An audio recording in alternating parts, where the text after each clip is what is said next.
Tribal ప్రాంతాలన్నీ కూడా మేమందరం రెగ్యులర్గా ఫేస్ చేస్తున్నటువంటి ఇష్యూ. కాబట్టి ఈ వైల్డ్ లైఫ్ ఉండడంతో ఇటు మా ఏటు నాగారం ఏరియా కావచ్చు, అటు కవ్వాల్ ప్రాంతం కావచ్చు, ఇటు మరి అచ్చంపేట టైగర్ జోన్లో కావచ్చు, ఇవన్నీ కూడా అక్కడ ఉండేటువంటి వందల సంవత్సరాలుగా నివసిస్తున్నటువంటి ఆదివాసీ గూడాలకు రోడ్డు రవాణా వేయడానికి ఆటంకంగా కూడా మారుతుంది. కాబట్టి ఇక్కడ నుంచి ఒక ప్రత్యేకమైనటువంటి అధికారిని పెట్టి వీటికి కూడా సకాలంలో ఈ చెంచు పెంటలకు కూడా పర్మిషన్ వచ్చి రోడ్లు వేసే విధంగా కృషి చేస్తామని తెలియజేస్తూ, ఖచ్చితంగా రాబోయే కాలంలో అన్ని రోడ్లకు ప్రతి జీపీ నుండి మండల కేంద్రానికి, ప్రతి హాఫ్ స్టేషన్ నుంచి గ్రామ పంచాయతీకి రోడ్ల నిర్మాణం చేస్తామని తెలియజేస్తా ఉన్నాం. సార్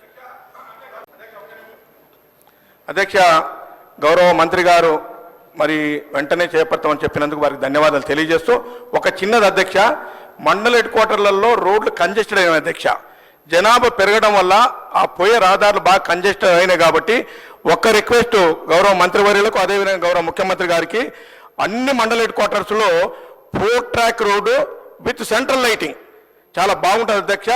ఇది 4 ట్రాక్ రోడ్డును ఆ మండల హెడ్ క్వార్టర్లో అటువైపు ఇటువైపు 2 కిలోమీటర్స్ ఆ మండల హెడ్ క్వార్టర్ దాటినాక కూడా దానికి అప్రోచింగ్ వేసి మరి అక్కడ ఉన్నటువంటి ట్రాఫిక్ జామును నివారించాలంటే ప్రతి మండల headquarter 4 track road with central లైటింగ్తో వేయాలని గౌరవ మంత్రి గారిని కోరుకుంటూ సెలవు తీసుకున్నాను అధ్యక్ష. Thank you.